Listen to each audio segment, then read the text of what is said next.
Salut à tous, bienvenue dans cette nouvelle vidéo. Nono est avec nous, salut Nono. Salut Sacha. Alors on va parler d'énormément de choses, mais on va commencer d'abord Nono par des joueurs qu'on ne cite jamais et qui sont potentiellement possibles candidats très sérieux au Ballon d'Or cette année. On a parlé de Bellingham, de Haaland, de Mbappé, de Harry Kane, mais il y a peut-être des joueurs Nono qui seront peut-être plus favoris qu'eux.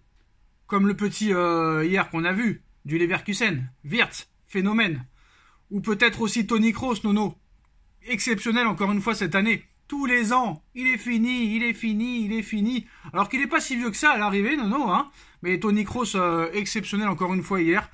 Des joueurs comme ça qui pourraient peut-être faire la surprise. Qu'est-ce que tu penses que ce genre de joueur-là pourrait être Ballon d'Or à la fin de saison si jamais les grands favoris ne gagnent pas les grosses compétitions, par exemple? De toute façon, tu as tout dit, là, tout va dépendre des résultats.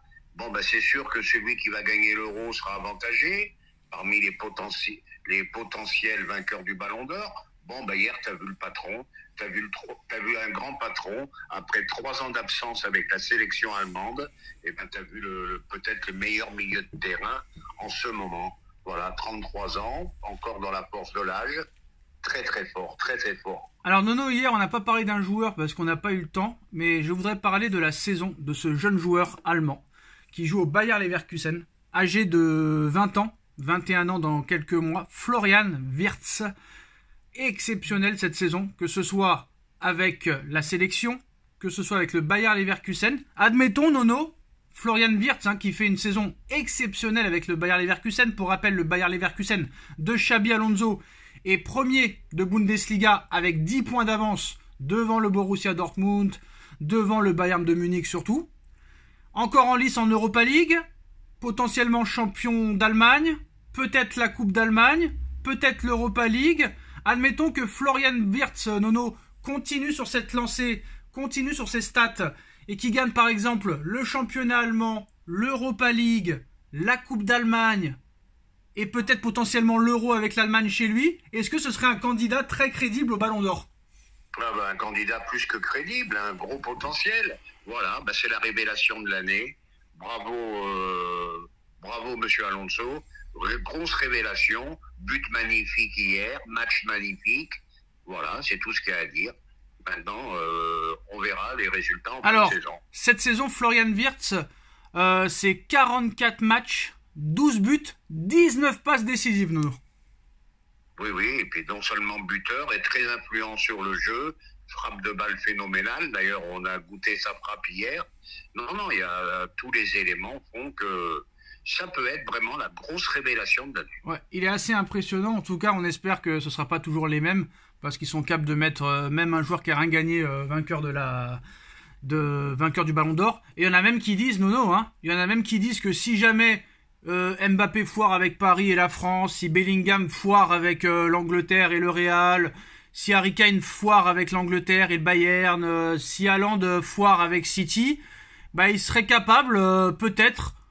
Admettons que le Portugal gagne l'Euro ou que l'Argentine avec Messi gagne la Copa América, ils disent encore que ce serait possible que Ronaldo ou Messi soient Ballon d'Or si jamais le Portugal gagnait l'Euro ou l'Argentine gagnait la Copa América si les autres ne suivent pas. T'y crois ou t'y crois pas? C'est possible, Sacha. C'est possible. Imagine, allez, on va extrapoler. Imagine un grand Ronaldo à l'Euro et qui gagne avec le Portugal, il est candidat au Ballon d'Or. Idem pour Messi, s'il gagne la Copa América. Voilà, c'est possible, tout est possible. En tout cas, je pense que cette année, le Ballon d'Or va être très serré. On va parler un petit peu du mercato, Nono. Le Paris Saint-Germain a annoncé officiellement Nuno Mendes comme intransférable. Une offre d'1 milliard d'euros ne suffirait pas. Il était temps. Et moi, je leur dis aux dirigeants du PSG, augmentez-le vite avant qu'il y ait des envies de départ. Surtout prolonger-le vite parce qu'il a signé 5 ans et on est déjà à 2 ans de la fin de son contrat. Mais voilà, prolonger et augmenter. Alors, je ne sais pas ce qu'ils attendent pour le prolonger, Nono, mais est-ce qu'ils sont encore en train de faire une énième erreur en ne le prolongeant pas tout de suite? Là, ça serait une erreur colossale, là. Là, j'espère qu'ils feront pas cette erreur, Parce que là, ça serait dramatique. Surtout que le salaire est assez ridicule, hein, seulement 1,5 million par an.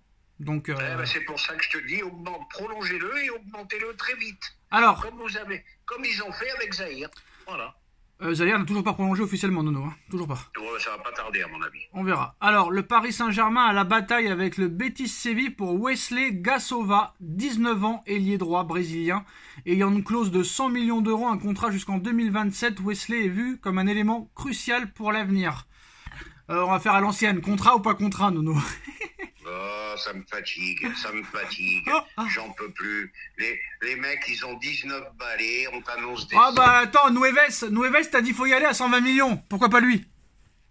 Nueves, à la différence de Nueves, je vais peut-être dire une grosse bêtise, je crois qu'il est déjà international portugais. Ouais, bah, je crois pas. Bien sûr, mais pourquoi lui 120 oui et pas lui par exemple? Il y a un qui commence à montrer beaucoup de choses, celui-là, je suis peut-être trop dur, je le connais pas, hein.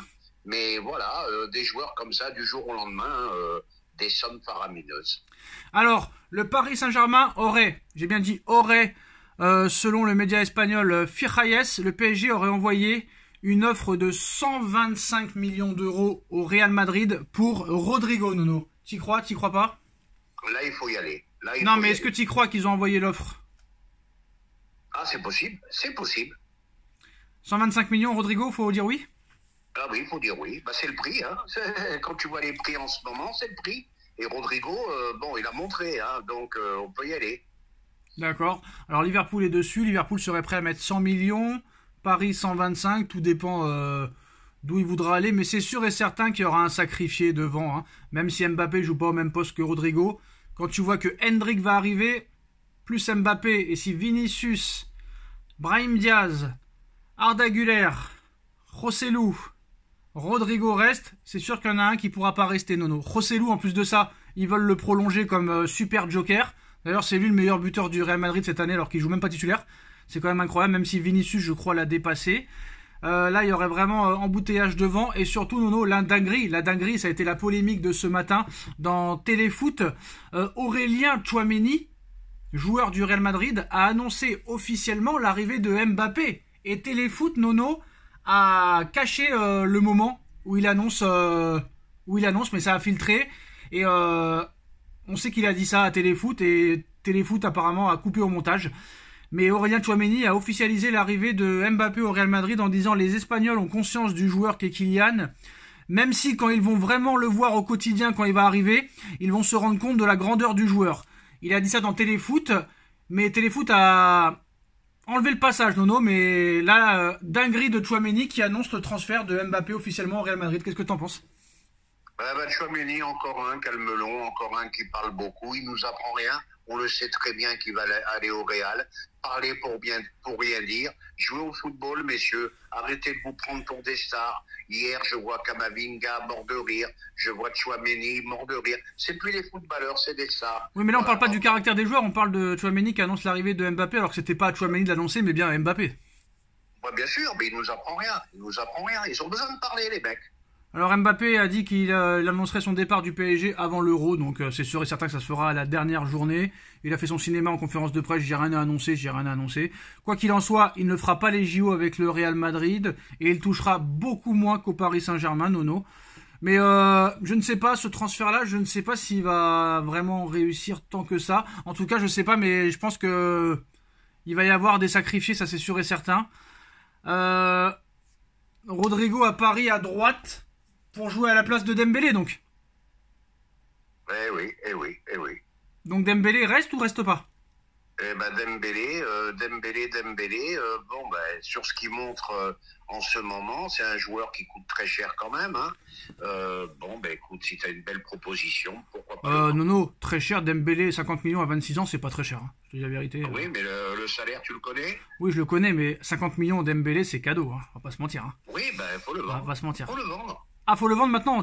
On disait qu'ils étaient tous indispensables. Oui, parce que je dois reconnaître quand même, c'est pas que je tourne ma veste. Merci. Je dois reconnaître quand même que l'année prochaine, t'as plus Mbappé, il faudra du monde qui met des buts. Mais non, le truc que je trouve incroyable quand même.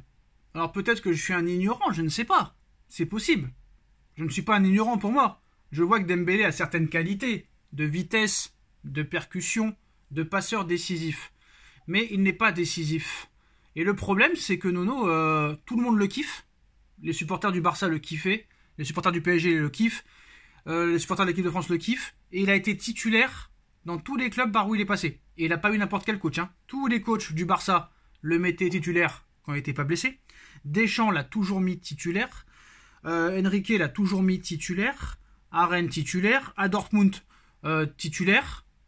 Malgré qu'il ait eu des statistiques pas terribles dans tous les clubs où il est passé. Tous les gros entraîneurs Nono qu'il a eu, que ce soit à Dortmund, au Barça, en équipe de France, au PSG, il a toujours été titulaire avec ses coachs. Donc est-ce qu'il y a quelque chose qu'on comprend pas alors? Il y a peut-être des choses qu'on ne voit pas, hein, que tu veux que je te dise. Bon, moi, pourquoi je dis qu'il faut le vendre? Parce que Mbappé va partir. Il faudra bien du monde qui te marque des buts la saison prochaine, où ça risque d'être très compliqué. Autrement, tu le gardes. Hein, surtout, il faudra surtout un ailier gauche, surtout, parce que moi, Dembélé qui reste ou qui part, je m'en fous, mais le problème c'est que là, Rodrigo c'est à droite, Dembélé c'est à droite. Moi, je pense pas qu'ils vendront Dembélé, c'est impossible, à moins qu'il y ait une offre de 100 millions, mais moi, je suis pas d'accord vraiment pour le vendre, Nono, mais peut-être en super joker, pourquoi pas. Pourquoi pas. En super joker, tu sais, tu le fais rentrer à une demi-heure, 35 minutes de la fin, en folie. Mais Rodrigo, Nono, d'accord, il est très fort, mais dans les buts et les passes, c'est pas non plus exceptionnel, hein, Nono, hein, les stats, hein. Ah bah c'est sûr, hein, c'est sûr. Le problème aujourd'hui, dis-moi qui dans le football moderne plante autant à part Haaland que Mbappé, hein, il n'y a pas grand monde. Harry Kane, mais Harry Kane, il partira pas. Eh ben voilà. Mais moi je l'ai dit, mon grand favori, la personne n'en parle. Mais après là, c'est plus mon grand favori maintenant, c'est mon deuxième favori. Mais je te dis, Nono, que je suis sûr qu'ils vont aller sur Lautaro Martinez. Sachant qu'ils ont une très bonne entente avec l'Inter de Milan. Depuis les transferts de Icardi, le transfert de Hakimi, le transfert de je sais plus qui là. Ils ont des bonnes relations, l'Inter et le PSG. Il est possible que Lautaro Martinez soit la priorité numéro 1 pour remplacer Mbappé, Nono. Ah ben moi j'aimerais beaucoup, hein, j'adore ce joueur. Voilà, véritable avant-centre, un avant-centre pur. Voilà, et ça peut bien matcher avec Dembélé, ben, pourquoi pas. Alors quand même, c'est pas exceptionnel, mais c'est quand même beaucoup mieux que Dembélé. Rodrigo cette année, en 29 matchs de championnat, c'est 8 buts et 5 passes décisifs. 2 matchs en Coupe d'Espagne, 1 but. 2 matchs en Super Coupe d'Espagne, 1 but, 1 passe décisive. Et en Ligue des Champions, Nono, 8 matchs, 3 buts, 2 passes décisives. Donc cette année, la saison de Rodrigo, c'est 41 matchs, 13 buts, 8 passes décisives. Pour Dembélé, c'est 37 matchs, 10 passes décisives, 1 but. Eh oui, ben voilà, c'est au niveau des stats que la différence est flagrante. Donc moi, de toute façon, Rodrigo, très bon joueur. Hein. Voilà, très très bon joueur. Je ne dirais pas non. Donc toi, ce que tu ferais, c'est tu vends Dembélé pour acheter Rodrigo, en fait. Ben, je sais pas qu'est-ce qu'il va faire Enrique. Hein. Moi, je suis pas entraîneur du PSG. Je sais pas où il veut les mettre. Je sais pas s'il veut changer de poste pour Dembélé. J'en sais rien. Mais bon, tout ce que non, il est fan du joueur. Il a dit qu'il paierait pour le voir jouer. Eh ben, il partira jamais. Et tout ce que je dis aujourd'hui, c'est que attention, t'as quand même un mec qui marque 50 buts par an qui s'en va. Il va falloir vraiment des mecs qui les mettent au fond. En tout cas, curieux de voir ça. En tout cas, d'abord, Classico contre Marseille. Alors là, ça va être vraiment... Moi, je pense, Nono, que Paris va avoir une meilleure préparation que le Barça.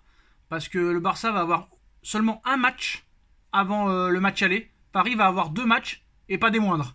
Le Classico contre Marseille, et 3 jours plus tard, Coupe de France demi-finale contre Rennes, et après Paris aura une semaine de repos. Le Barça, je crois, aura que 2 matchs. Non, 2 matchs. Ouais, un match, parce qu'ils ont pris une semaine aussi, ça a été décalé. Donc ils vont avoir une semaine aussi. Donc Paris, je pense, aura une meilleure préparation. Ils auront 2 gros matchs, Paris, avant le Barça. Et ça, c'est bien, non? Oui, 2 matchs assez difficiles d'ailleurs. Hein. Bon, Marseille, c'est jamais facile, même si sur les statistiques, ça fait des Après Marseille, Nono, Marseille, 3 blessés, 3 titulaires blessés pour le Classico déjà. Oui, moi le mot classico me gêne un peu maintenant. Il y a tellement une telle différence entre les deux clubs, ouais. un tel écart de niveau. Bon, mais comme tu as dit, bonne préparation. T'as quand même perdu l'année dernière, hein, mais bon, c'est pas grave. Oui, mais ça peut arriver. Tu peux perdre un match. Et ça peut arriver. qu'est-ce que je voulais dire? Est-ce que c'est bien que l'équipe de France joue à Marseille mardi pour déjà s'acclimater avec les Parisiens déjà. C'est bien ça. Comme ça en plus tu Ben, restes bah, à Marseille, bien, tu c'est restes, bien, tu restes, tu c'est restes bien, à... ça c'est très bien. En plus tu restes Je à pense Marseille, que- tu restes à Marseille sur place en plus. C'est ça qui est bien. Ouais, ben voilà, t'as tous les joueurs du PSG en équipe de France qui vont se faire siffler. Bon, ils ont l'habitude de jouer dans des ambiances vraiment très très difficiles, donc ça va pas les impressionner, hein. Deschamps qui a clashé un petit peu, qui a piqué, pas clashé, j'exagère, qui a piqué un peu Warren Zaïre-Emery. Bon, tu vois, j'étais d'accord quand même avec lui hier, hein, que je trouve qu'il a fait un mauvais match. Il faut pas commencer à prendre le teston, à dire je ne bougerai plus, quoi qu'il arrive, maintenant je serai titulaire. Je pense que lui, en ce moment, il est en baisse, hein, Nono. Hein. Eh ben, je vais te dire encore une fois, les journalistes, ils ont fait la même erreur qu'avec Mbappé. Voilà, à 18 ans, à 17 ans, bon, prometteur, bien sûr, prometteur. Très bon joueur, on va pas revenir là-dessus, mais ils en font trop. Ça y est, c'était le meilleur milieu en Europe, c'était ceci, c'était cela, prodige, inimaginable. Eh ben non, il faut y aller doucement dans le football. Voilà, il a 17 ans, 18 ans, il a montré quelques limites, et ben voilà. Bah, tu as vu un Toni Kroos en masse. Voilà, à moins d'être aveugle, tu vois la différence. Ouais, Tu mais vois Toni un Kroos, Modric. Nono, Bah, tu vois. Toni Kroos, il a 15 ans de carrière, Nono, faut pas comparer. Mais oui, mais c'est pour te dire, ils vont trop vite les journalistes. Laissez-le grandir, Azaïr, laissez-le grandir, voilà. Donc il fallait le laisser en espoir, tu penses? Mais bien sûr, mais bien sûr, mais bien sûr. Et ben voilà les postos, c'est la fin de cette vidéo. Dites-moi en commentaire ce que vous en pensez, on like, on partage, on commente, on s'abonne, on se retrouve très vite pour une nouvelle vidéo. Merci Nono, merci à tous, tchuss. Merci Sacha, tchuss Rangeur. Tchuss.